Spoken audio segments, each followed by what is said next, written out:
Bom dia, hoje é 30 de agosto, eu sou Ana Carolina Zitlag e esse é o Ouvindo um Podcast da Bloomberg Linha. Aqui eu te conto as principais notícias de negócios e de economia do Brasil e do mundo. Gente, mas eu me assustei falando 30 de agosto, agosto acabou, é isso? O que julho demorou pra passar, agosto passou assim que piscou, já estamos na quarta-feira, já estamos no final de agosto, praticamente verão. Não sei como está aí no seu estado, na sua cidade. A cidade de São Paulo está completamente maluca. Tem dia que faz calor de 35 graus, tem dia que faz frio de 12 graus. Aí a minha avó já não sabe mais o que fazer. Muito, enfim. Vamos, então, diretamente às notícias de hoje para quem fica triste que eu não faço introduções mais prolongadas, com piadinhas e não sei o quê. Ai, gente, tem dia que, olha, tem dia que todo mundo tem direito de não estar de bom humor, de não ter graça. Eu estou nos meus dias que eu estou no direito de não ter graça. Eu gastei toda a minha graça e bateria social nos últimos 3 dias. E agora eu vou só ler notícia. Agora eu tô científica. Eu tô só... Vamos direto às notícias. Quanto se deve ganhar para ser das classes mais altas da América Latina? Viu? Por que eu vou ficar falando blá blá blá se eu posso ler essa notícia? Olha que coisa mais interessante. Eu aposto que você quer saber quanto que deve ganhar para ser das classes mais altas da América Latina.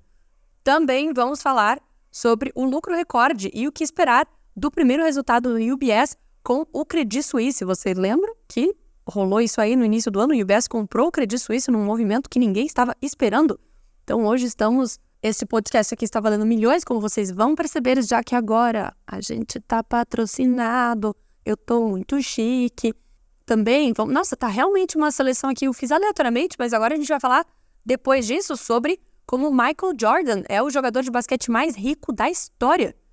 E aí, para finalizar, um negocinho de política, de economia, depois a gente falar de bastante dinheiro, a gente vai falar sobre os bastidores do impasse entre o ministro da Fazenda, Fernando Haddad, e do ministro e candidato à presidência argentina, Sérgio Massa. Se você gosta muito da Bloomberg Linha, se você gosta muito aqui do nosso conteúdo, nos siga nas redes sociais, Bloomberg Linha Brasil, em tudo que é canto aí, tudo que é canto aí, Twitter, Instagram, YouTube, TikTok, não sei das quantas. Agora lá no Instagram, a gente resolveu abrir as comportas da graça e a gente vai postar os TikToks que a gente deixava exclusivamente para a plataforma TikTok. Agora eles vão entrar no Instagram também. Então, se você quer me ver merecendo um Oscar, tamanho a minha grande atuação, você vai lá no Instagram da Bloomberg Linha, tá bom? Então, vamos às notícias. Este episódio é patrocinado pela Red Hat. O que você sabe sobre serviços em nuvem? Desafie o seu conhecimento em um novo quiz interativo da Red Hat. Clique no link na descrição para participar e mostre o quanto você domina tudo sobre as opções quando o assunto é serviços em nuvem.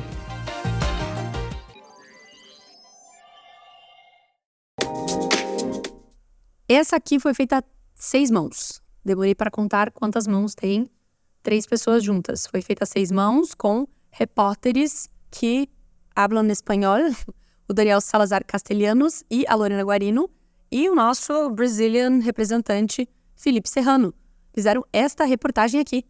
A América Latina é considerada uma das regiões mais desiguais do mundo, o que dificulta a separação de desafios históricos como a pobreza e a fome, à medida que isso aumenta a distância entre os que têm recursos e os que não têm. Estima-se que na América Latina e no Caribe, os 10% mais ricos da população sejam responsáveis por 55% da renda total, enquanto os 50% mais pobres compartilham 10%. Isso de acordo com dados do Banco de Desenvolvimento da América Latina e do Caribe, o CAF. A entidade explica que, se analisada em termos de patrimônio, essa concentração é muito mais acentuada. Assim, os 10% mais ricos acumulam 77% do patrimônio e os 50% mais pobres apenas 1%. Portanto, de acordo com o Programa das Nações Unidas para o Desenvolvimento, a América Latina continua a ser uma das regiões mais desiguais do mundo, juntamente com a África subsaariana. Nas 3 últimas décadas, os pesquisadores do Centro de Estudos Distributivos Trabalhistas e Sociais da Universidade de La Plata observam essa ampliação das lacunas sociais e econômicas na América Latina. Nas últimas 3 décadas, a desigualdade por aqui se refletiu no aumento da diferença de horas trabalhadas e também na desaceleração da participação de trabalhadores não qualificados na força de trabalho. Além disso, nesse período, a redução das diferenças salariais diminuiu consideravelmente e as diferenças nas taxas de formalidade estão diminuindo muito lentamente, ainda acima do número do início da década de 90, de acordo com o relatório.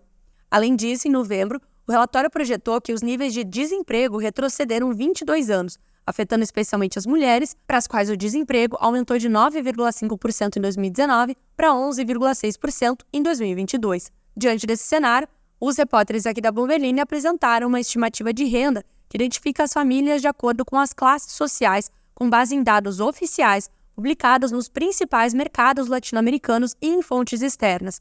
O exercício leva em conta a renda familiar média necessária para pertencer a esses grupos, com a ressalva de se tratar de uma estimativa, uma vez que em alguns mercados, como o Peru, o estudo não realiza uma medição tão precisa. De acordo com essa análise, aqui no Brasil, o IBGE classifica a renda de acordo com o percentual da população. De acordo com essa divisão, os brasileiros entre os 5% mais ricos são aqueles que têm uma renda mensal por pessoa superior a R$ 4.275, o equivalente a R$ 51.300 por ano. Em uma família de 4 pessoas, por exemplo, isso significa uma renda mensal total de R$ 17.100 por pessoa por mês. Em uma família de 4 pessoas, por exemplo, isso significa uma renda mensal total de R$ 17.100 por mês ou mais, somando as fontes de renda de todas as pessoas que trabalham. Os brasileiros do grupo mais rico da população, por sua vez, têm uma renda média de R$ 8.174 por mês por pessoa da família, ou seja, uma renda total de R$ 32.696 por mês para uma família de 4 pessoas. Há aproximadamente 4,7 milhões de brasileiros nesse grupo. Os brasileiros de renda mais baixa, ou os 10% mais pobres, são aqueles que ganham menos de R$ 202 por mês por pessoa da família. Bom, e ainda falando de dinheiro, afinal de contas, é somente sobre isso que a gente fala aqui, só que com variações, né? Às vezes a gente fala sobre dinheiro, às vezes a gente fala sobre commodities, às vezes a gente fala sobre quanto custa o dinheiro, quanto, enfim, tudo é dinheiro, gente, aqui na Bloomberg. E aí agora a gente vai falar sobre bancos suíços, porque quer coisa mais onde tem dinheiro do que lá. Investidores do UBS se preparam para muitos superlativos e algum drama antes da divulgação do primeiro resultado trimestral, desde que o banco assumiu o rival de longa data Credit Suisse em um resgate sem precedentes liderado pelo governo do país europeu. Tudo que a gente quer é drama. 5 meses depois de fechar o acordo, o CEO Sérgio Ermotti deve anunciar um dos maiores lucros já registrados por um banco nesta quinta-feira, além de potencialmente bilhões de dólares em baixas contábeis, com ativos e detalhes sobre o futuro de milhares de empregos. Mais importante do que os números, no entanto, vão ser as indicações de avanço na integração do Credit Suisse, particularmente no que diz respeito à divisão de gestão de patrimônio e ao futuro da sua unidade suíça. Investidores também vão analisar os comentários de Ermotti em busca de novas pistas sobre a sua visão estratégica, porque hoje é o único banco global restante na Suíça. Em decisão surpreendente deste mês, o UBS desistiu voluntariamente de uma espécie de rede de segurança negociada como parte da compra, o que incluía uma ajuda do governo de 9 bilhões de francos, ou 9,4 bilhões de dólares, em caso de perdas potenciais. Sabe quando eu ia desistir de uma rede de segurança de 9 bilhões de francos? Nunca.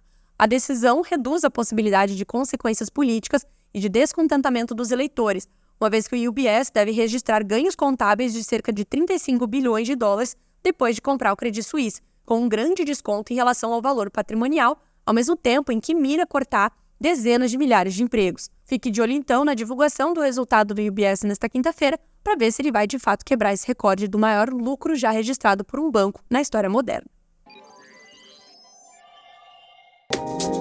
E mais uma notícia que faz a gente continuar se sentindo pobre nesta quarta-feira. Michael Jordan é o maior jogador de basquete de todos os tempos. Isso, aparentemente, segundo meus amigos basqueteiros, não era uma novidade, mas agora a gente está falando em termos financeiros, já que a venda da participação do lendário jogador da NBA no Charlotte Hornets, time da maior cidade do estado da Carolina do Norte, neste mês, consolidou seu patrimônio líquido em cerca de 3,5 bilhões de dólares, de acordo com o Bloomberg Billionaire Index, que calcula sua fortuna pela primeira vez. Jordan, que levou o Chicago Bulls a 6 títulos da NBA e conquistou 5 prêmios de MVP, é um ícone cultural que você já deve ter visto a silhueta em muitas camisetas, tênis e várias coisas por aí. O jogador, que está no Hall da Fama do basquete, se tornou o segundo proprietário majoritário negro da liga em 2010, quando comprou a participação majoritária dos Hornets, então chamado de Bobcats. Mas foi um acordo de licenciamento com a Nike na década de 80, quando ele ainda era relativamente desconhecido, que formou a base da sua fortuna. A venda da participação de Jordan nos Hornets segue um ano excepcional de transações de equipes esportivas e confirma o status da NBA como uma das ligas mais lucrativas do mundo. As suas franquias têm valorizado nos últimos anos à medida que bilionários usam as suas vastas fortunas para se tornarem proprietários. Matt Ishibia, fundador da empresa de empréstimo hipotecário por atacado UWM Holdings, concordou em comprar mais de 50% do Phoenix Suns no ano passado, em um acordo recorde que avaliou o clube em 4 bilhões de dólares. Jordan vendeu a sua participação acionária nos Hornets para um grupo liderado por Gabe Plotkin, fundador da Melvin Capital Management, e Rick Schnell, co-presidente da empresa de private equity Clayton, Dubilian & Rice. Como parte do acordo de 3 bilhões de dólares, Jordan mantém uma participação minoritária não divulgada de acordo com a equipe. A estimativa da Bloomberg assume que ele vendeu uma participação de 65% na equipe e manteve uma fatia inferior a 5%. Um porta-voz do escritório da família de Jordan se recusou a comentar sobre essa vitória. Agora um tequinho de politica, exatamente, um tequinho de politica para você ver como eu realmente sou sem carisma e não deveria estar gravando esse podcast hoje. Político, eu quero dizer, tá? Não é política. A viagem a Brasília do ministro da Economia e candidato à presidência da Argentina, Sérgio Massa, terminou sem acordo sobre um plano que o Brasil apresentou para garantir suas exportações ao país vizinho. O ministro da Fazenda brasileiro, Fernando Haddad, esperava ouvir de Massa na segunda-feira se ele concordaria em usar as reservas de yuans, a moeda chinesa, para garantir pagamentos aos exportadores brasileiros. Um plano concebido para manter o fluxo comercial entre as duas maiores economias da América do Sul em meio à crescente escassez de dólares da Argentina. No entanto, Massa apresentou uma proposta diferente, que em vez de depender das reservas cambiais cada vez menores do país, envolve garantias oferecidas pela CAF, o Banco de Desenvolvimento para a América Latina, com sede em Caracas. A CAF, disse Haddad, estuda o plano e se comprometeu a tomar uma decisão até 14 de setembro sobre a autorização de garantias entre 500 milhões de dólares e 600 milhões de dólares. A oferta inicial do Brasil ainda está de pé, acrescentou ele, durante uma entrevista coletiva conjunta no Palácio Presidencial, onde Massa se reuniu com o presidente Luiz Inácio Lula da Silva. E aí agora vem os bastidores e desencontro trazidos pelas repórteres da Bloomberg News, Marta Beck e Simone Iglesias. Elas dizem que mais cedo, Massa pegou Haddad de surpresa ao divulgar à imprensa uma agenda de questões bilaterais que não havia sido acordada mutualmente, segundo duas autoridades brasileiras familiarizadas com o assunto que falaram em anonimato à Bloomberg News. O documento listou iniciativas que ainda estão sendo discutidas pelos dois países, incluindo o financiamento do BNDES para o gasoduto Néstor Kirchner na Argentina. A estratégia incomodou as autoridades brasileiras e Haddad decidiu cancelar uma reunião agendada com a delegação maior que acompanhava a Massa, segundo essas autoridades. O Ministério da Economia da Argentina não respondeu imediatamente a um pedido de comentário enviado fora do horário comercial. É tão compreensível essa situação? Como é que se chama isso? Tátil, palatável? Qual é a palavra? Visível, não sei. Acontece tanto no ambiente corporativo e na vida por aí, não é mesmo? De você conversa com uma pessoa ali, você tá, meio que negociando um negócio, e a pessoa vai lá e, famoso, põe a boca no trombone e fala pra todo mundo, aí você fica bem, porque é incrível, o Mercúrio retrógrado. Não tá rolando Mercúrio retrógrado? Vocês que são astrologistas, astrologia de plantão aí, eu sei que tá acontecendo alguma coisa no céu. Tá explicado isso aí tudo. Caos, alegria e confusão. É o novo slogan aqui do podcast, principalmente no dia de hoje. Minha voz, ela tá um pouquinho indo embora, ela tá assim, peeling de cristal. Já viram esse vídeo do Porta dos Fundos? Sou viciada nele. Segundo a Larissa, triste dia pra Ana Séria, perdemos a oportunidade de ouvir a imitação da galinha antes do almoço. Assim que meu carisma voltar, eu imito, Larissa. Realmente agora eu não consigo nem achar o cocoricó que é dentro de mim. Segundo o Gabriel, quando eu falo funk, ele lembra de uma maçã farinhenta.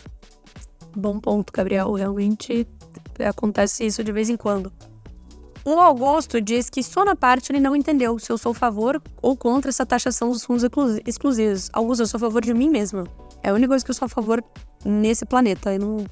Definitivamente não há minha opinião, não há espaço para a minha opinião nesse local aqui. Você é contra ou a favor. Importa o que você acha, não o que eu acho. Segundo o Denis, por exemplo, logo na vez dele, a gente tem um fundo exclusivo, que lembrando aí a capital de entrada é 10 milhões de reais, veio esse plano de tributação. Só que, segundo ele, também só faltaram os 10 milhões realmente para ele poder abrir o fundo dele. Estamos na mesma, Denis. Interessante a sua foto cor-de-rosa. Não dá pra ver só o seu bigode na sua foto, Denis. Então tá bom, é isso aí, tá? Grande beijo, que mandando boas energias aí pra vocês mandem pra mim de volta e amanhã tá todo mundo de bom humor. Tchau!